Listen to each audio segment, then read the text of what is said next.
Hello, welcome to LeadMaster. In this tutorial, you will learn how to manage the Info Center. The Info Center is the first thing you see when you log into LeadMaster. Let's start by editing the existing Info Center. Here is the editor. You can see a list of all your Info Centers, and you can have multiple Info Centers in LeadMaster. Each user can have their own unique Info Center, or you can have groups. For example, all field salespeople will have their own Info Center, while the inside salespeople will have a different Info Center.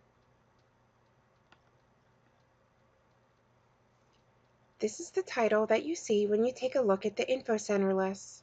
If you would like this to be the default for everyone, simply click this check mark, and everyone that does not have an Info Center assigned will see this one. The heading will show up just above the center on the home page if you want one. This is optional. This is the editor, which is a full HTML editor. You can include videos, images, links, and you can have tables to organize it. It can get as fancy or as plain as you want.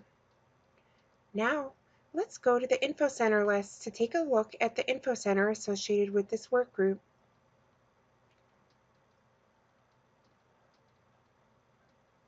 Here are news feeds. These are widgets found online. To create this page, simply do a copy and paste on the widget's HTML.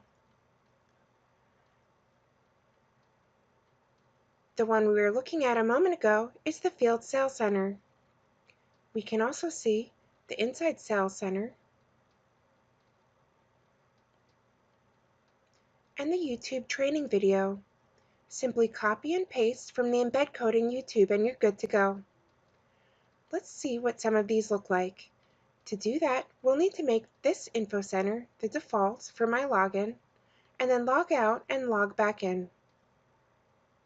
This is a Google Calendar feed and a Facebook feed. If you want to dive deeper, click on the link, and it opens it in a new window for you. Let's take a look at another one. Here is the YouTube training video news feed.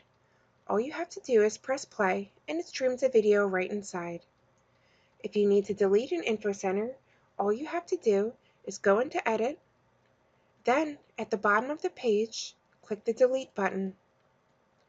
Assigning Info Centers to users is done through Logon Management, and that will be covered in another video.